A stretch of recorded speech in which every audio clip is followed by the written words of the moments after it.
Edgar Ulmer, le réalisateur de Bluebeard et de Strange Woman,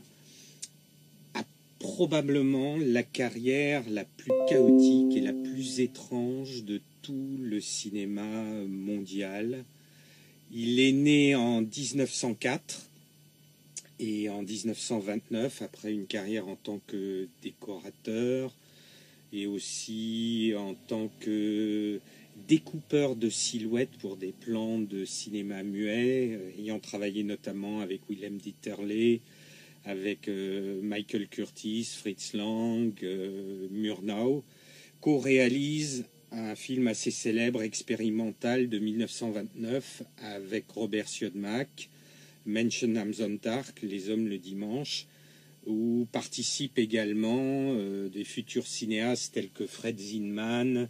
et Billy Wilder avant qu'ils émigrent aux États-Unis. Au début des années 30, Edgar Ulmer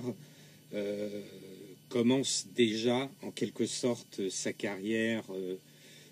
faite en zigzag en tournant un film qui connaît beaucoup de succès, Damaged Lives, qui est un film de propagande sur les dangers de la syphilis. L'année suivante, en 1934, il fait ses débuts à la Universal sous l'égide de Karl Laemmle, un autre immigrant d'origine allemande comme lui, pour produire ce qui reste probablement comme le plus beau, le plus somptueux et très certainement le plus méconnu des films de l'âge d'or du cinéma fantastique américain, de la Universal, avec Boris Karloff et Bela Lugosi, Le Chat Noir de Black Cat, qui n'a rien à voir, bien que Edgar Allan Poe soit crédité au générique, avec le texte de l'auteur américain. C'est une histoire de vengeance, avec tout particulièrement des décors absolument ahurissants, presque futuristes,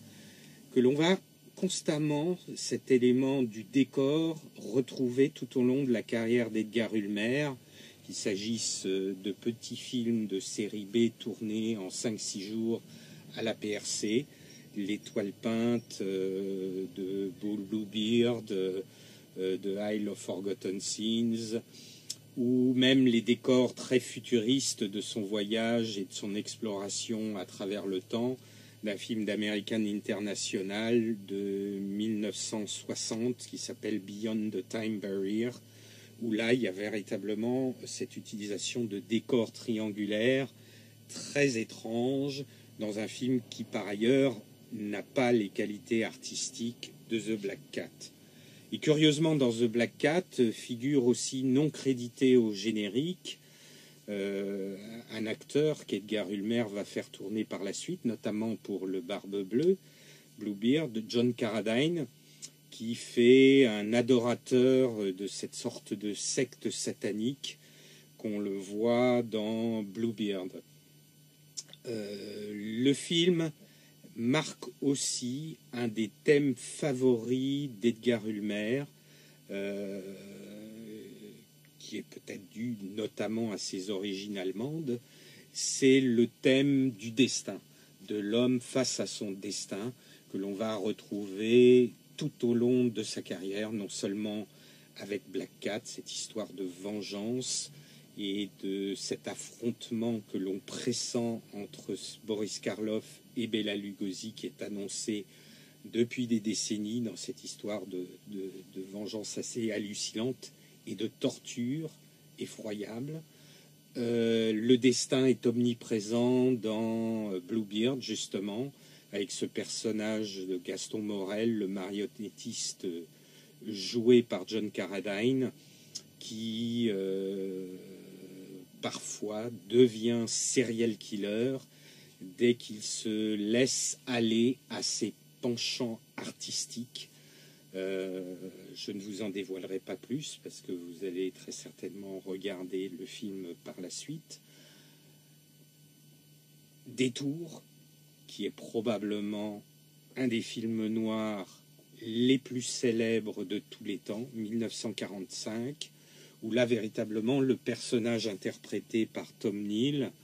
est pris complètement dans un destin que l'on sait mortel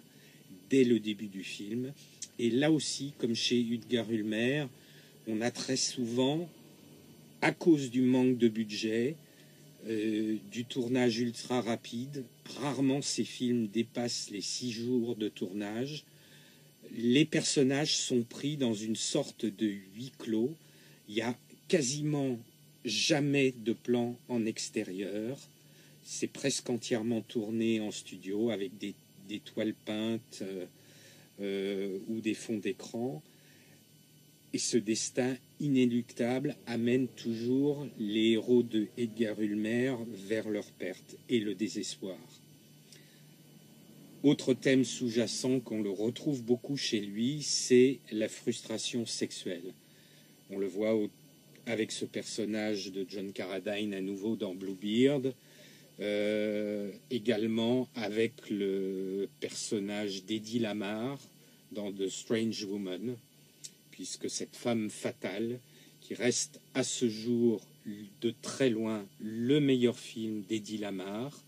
qui a d'ailleurs choisi de prendre Edgar Ulmer comme réalisateur pour ce film.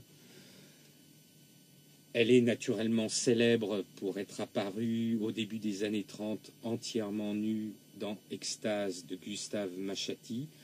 et elle a été un peu prisonnière de cette image très célèbre, un peu comme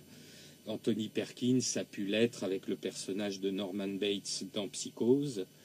et elle montre dans The Strange Woman que c'est une grande actrice et qu'elle trouve enfin un rôle à sa mesure et qu'elle n'est pas juste là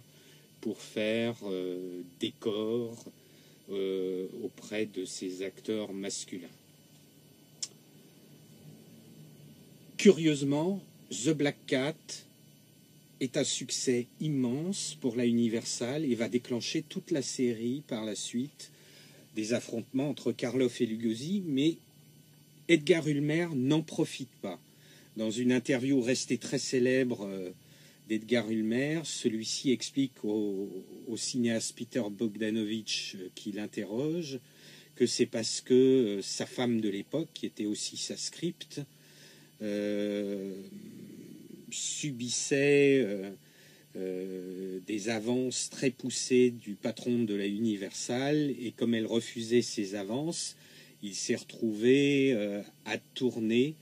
des petits westerns tout de suite après le succès monstrueux de Black Cat, et des westerns qu'il a tournés sous un autre nom, celui de John Warner, et ces westerns étaient tournés en 4 ou 5 jours. Ensuite, sa carrière prend un tour encore plus bizarroïde et étrange, puisque jusqu'en 1940, avant qu'il débute réellement dans la firme Producers Releasing Corporation, la PRC, qui était la firme qui produisait les plus petits budgets à Hollywood, Edgar Ulmer ne va tourner quasiment que des films pour des minorités ethniques. Il tourne 2 films en ukrainien, il tourne 4 films en yiddish et un film avec des acteurs et des techniciens entièrement noirs qui s'appelle Moon Over Harlem. Ces films qui ont ressurgi pour un certain nombre d'entre eux des tréfonds de Cinémathèque sont extrêmement intéressants, sont tout à fait réussis, et la plupart du temps, comme l'explique Edgar Ulmer dans cette interview avec Peter Bogdanovich, ont été tournés dans le New Jersey, pour une fois chez lui en décor naturel, mais dans des conditions absolument extrêmes, puisque je crois l'un de ces longs métrages a été tourné pour un budget de l'ordre de $8 000. Il avait droit à peu près pouvoir tourner une prise et demie par rapport au ratio de films utilisé, et à chaque fois il ne pouvait tourner qu'au maximum 2 minutes, parce que ces productions de films ukrainiens de films yiddish n'utilisaient que des chutes de films que leur vendaient les laboratoires à bas prix. Donc on imagine le problème que ça pouvait occasionner de tourner dans ces conditions extrêmes. Et donc quand finalement Edgar Ulmer se retrouve à la PRC, où là les tournages sont de 5 ou 6 jours, il s'en accommode tout à fait et il a quasiment la mainmise et le contrôle absolu de ses films. Même s'il n'est pas crédité au générique en tant que scénariste, ni en tant que décorateur, il nous explique que c'était lui qui peignait les toiles peintes, par exemple, pour Barbe Bleue, qui recrée le Paris de cette époque où se déroule le film. C'est lui aussi qui, la plupart du temps, va gérer le montage et qui impose son chef opérateur, un chef opérateur d'ailleurs très célèbre, Eugène Chuffetan, qui pour la plupart du temps n'est jamais crédité en tant que chef opérateur sur les films d'Edgar Ulmer, tout simplement parce qu'il n'est pas syndiqué. Dans les années 30, Chuffetan travaille notamment avec Marcel Carné, avec Duvivier, et il va même obtenir un Oscar à Hollywood pour son travail de chef opérateur sur L'Arnaqueur, le film avec Paul Newman. Généralement, on voit au générique, par exemple, de Barbe Bleue, Eugène Chuffetan crédité comme collaboration artistique, ou alors être crédité, par exemple, sur The Strange Woman en tant que producteur associé. Après Bluebeard, qui date de 1944, Ulmer va tourner également, toujours pour un budget dérisoire et pour 5 jours, une très bizarre adaptation du Hamlet qui est modernisé, qui s'appelle Strange Illusion. Et puis, curieusement, à nouveau, sa carrière après Détour connaît tout d'un coup des budgets tout à fait décents pour lui. À l'époque, on pourrait même qualifier ça de très gros budget. Ça dure que 2 ans dans la carrière d'Edgar Ulmer, entre 1946 et 1948. Il va tourner notamment The Strange Woman avec Eddie Lamar, Louis Hayward et George Sanders. Il va tourner un film assez impitoyable au niveau du scénario avec Zachary Scott, qui est un arriviste qui détruit tout le monde sur son passage, qui s'appelle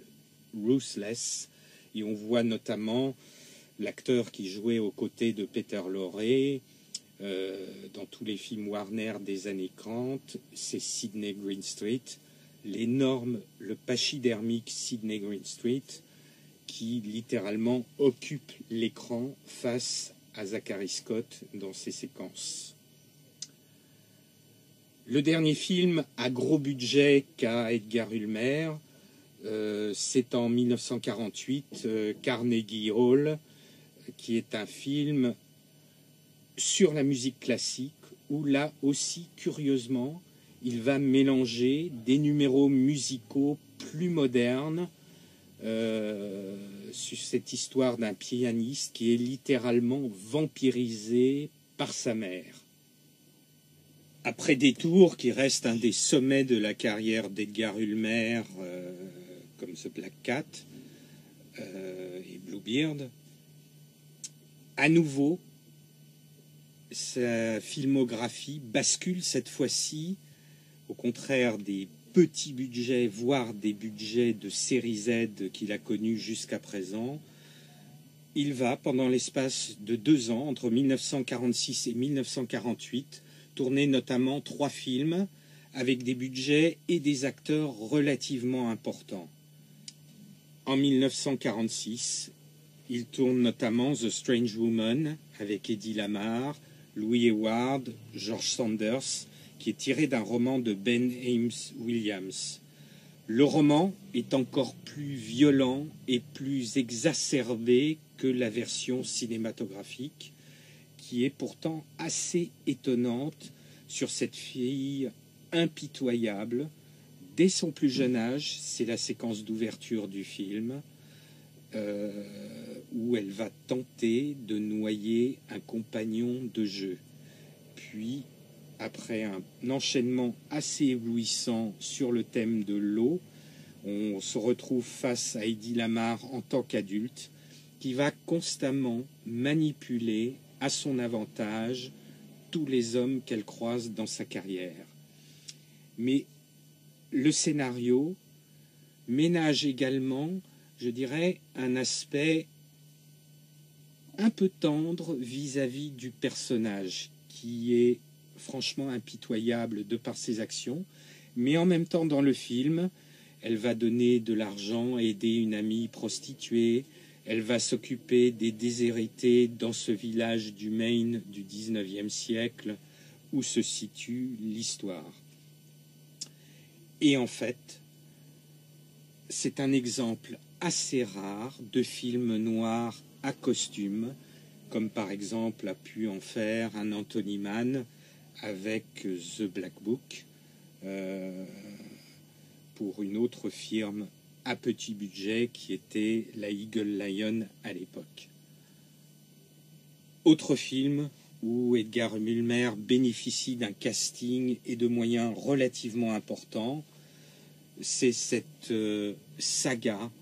d'un personnage impitoyable joué par Zachary Scott dans Ruthless, qui date de 1947, où notamment ce personnage va affronter un tyran du sud des États-Unis, joué par le pachydermique Sidney Greenstreet, que l'on connaît très bien dans tous ses films avec Peter Lorre, notamment The Verdict de Don Siegel ou Le Faucon maltais de John Huston, où déjà sa présence occupait littéralement l'écran. 1948, Edgar Ulmer trouve un dernier budget relativement important avec son film sur la musique classique, Carnegie Hall, où là c'est l'histoire d'un jeune pianiste de grand talent qui est littéralement vampirisé par sa mère, Marsha Hunt. Souvenons-nous que quelques 12 ans plus tard, Marsha Hunt allait faire cette mère d'un authentique vampire dans Les Maîtresses de Dracula de Terence Fisher, où là aussi elle couvait son fils de la même manière déjà qu'elle le fait dans Carnegie Hall d'Edgar Ulmer. Après, la carrière d'Edgar Ulmer va à nouveau littéralement basculer dans une sorte de logique irrationnelle qui d'ailleurs baigne tous ses films. Comme le dit Jacques Lourcel, qui est probablement le meilleur historien et le meilleur spécialiste d'Edgar Ulmer en France, Ulmer ne s'intéresse pas à la cohérence de ce film, mais à la robotisation de l'être humain. Et curieusement, dès qu'on voit un film d'Edgar Ulmer, on a presque l'impression de faire partie des rêves et des cauchemars de ce cinéaste. Quels que soient les budgets, quels que soient les pays où il est tourné, on a une impression extrêmement étrange à pénétrer dans son univers qui est tout à fait particulier. À partir du début des années 50, il va alterner des films splendides, comme par exemple Le Bandit de Naked Dawn, avec Arthur Kennedy, un western assez magique et qui malheureusement est totalement invisible à l'heure actuelle. Il nous reste à espérer qu'il va bientôt sortir en DVD. Des films à budget totalement minable mais extrêmement étrange, comme le Murder is My Beat en 1955, et des tournages en Italie, en Allemagne, en France. Il tourne notamment un remake de l'Atlantide, qui n'est pas franchement une de ses œuvres majeures. Il va tourner des films de pirates, comme Les Pirates de Capri, The Wife of Monte Cristo, et va terminer en 65 avec un film extrêmement bizarroïde sur la frustration sexuelle, The Cavern, qui est une coproduction entre l'Italie et l'Allemagne, qui est l'histoire d'un groupe de personnages, 6 soldats, qui sont enfermés dans une grotte pendant plusieurs mois avec la très pulpeuse et érotique Rossana Schiaffino. Et je dirais que le film est tout à fait marquant de l'originalité d'Edgar Ulmer. Dans les années 50, il va tourner aussi pour American International, notamment un double programme, The Amazing Transparent Man, qui n'est pas très réussi sur le thème de l'invisibilité, qui passait en double programme dans les drive-in américains, avec un film beaucoup plus réussi qui s'appelle Beyond the Time Barrier, qui est l'histoire d'une épidémie sur Terre et du voyage d'un aventurier de cette Terre où toute vie a disparu des années 1970, qui va dans le monde du XXIe siècle avec ses décors futuristes en forme de triangle. Il tourne également en 1951 un film de science-fiction extrêmement réussi qui se passe sur la lande écossaise de Man from Planet X, qui ressemble par certains côtés dans son approche de départ à le jour où la Terre s'arrêta, puisque l'alien qui débarque sur la lande écossaise est tout à fait pacifique. Et ce n'est donc pas de la science-fiction guerrière telle qu'on la conçoit à cette époque-là aux États-Unis. Et le personnage de l'alien vu toujours à travers ce scaphandre qui est éclairé par en dessous, au milieu de la brume des landes écossaises, qui cherche surtout à masquer l'absence de décor, reste parmi des images assez inoubliables de la carrière de cinéma fantastique d'Edgar Ulmer. Il va également tourner en 1957 un Daughter of Dr. Jekyll. Décidément, il est habitué aux femmes de héros célèbres, puisqu'après l'épouse de Monte Cristo, il tourne La fille du docteur Jekyll, qui est un mélange un peu bizarroïde du mythe de Stevenson, agrémenté d'un peu de loup-garou et de vampirisme, où on retrouve 2 acteurs fétiches du cinéma fantastique des années 50, que sont John Agar et Gloria Talbot. Le résultat n'est pas tout à fait réussi, surtout à cause de ce scénario quelque peu incohérent, mais le film se laisse encore regarder de manière extrêmement agréable. Donc je vais vous laisser maintenant pénétrer dans l'univers très très particulier d'Edgar Ulmer, qui a lui-même fait de sa propre existence un mystère à jamais non élucidé. Pourquoi ? Parce que à certaines de ses interviews, il a prétendu, par exemple, avoir travaillé avec Fritz Lang, ou sur le Tabou de Murnau, ou avec Erich von Stroheim, alors que ces cinéastes tournaient en même temps, mais sur des continents différents. Donc on peut dire quelquefois que Edgar Ulmer a peut-être menti, mais à d'autres fois dans ses interviews, il distille des informations qui passaient également quelque peu mythomanes à l'époque, mais qui ont été par la suite vérifiées par certains historiens du cinéma.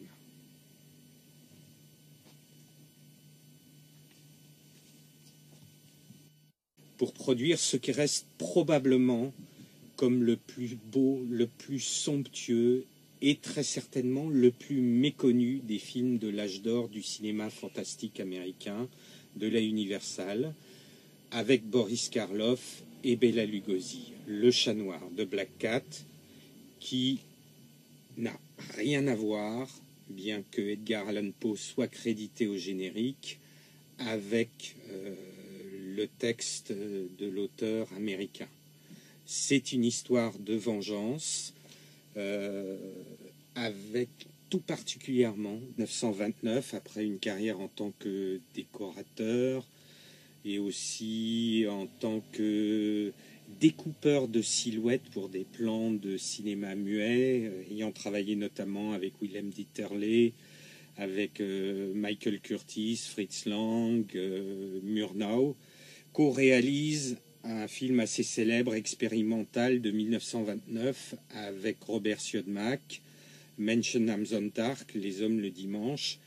où participent également des futurs cinéastes tels que Fred Zinman et Billy Wilder, avant qu'ils des décors absolument ahurissants, presque futuristes,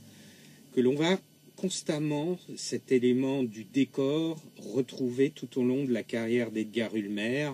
qu'il s'agisse de petits films de série B tournés en 5-6 jours à la PRC, L'Étoile peinte de Bluebeard, de Isle of Forgotten Scenes,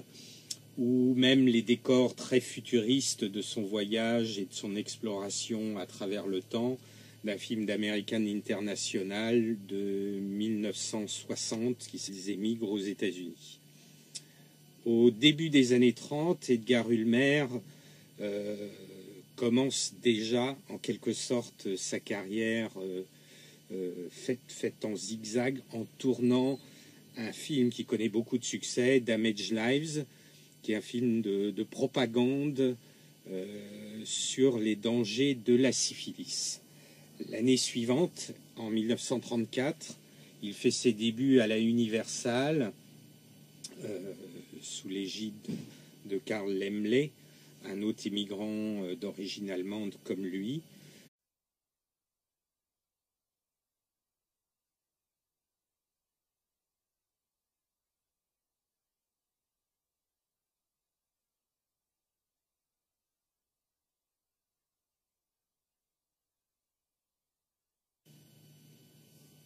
Edgar Ulmer, le réalisateur de Bluebeard et de Strange Woman, a probablement la carrière la plus chaotique et la plus étrange de tout le cinéma mondial. Il est né en 1904 et en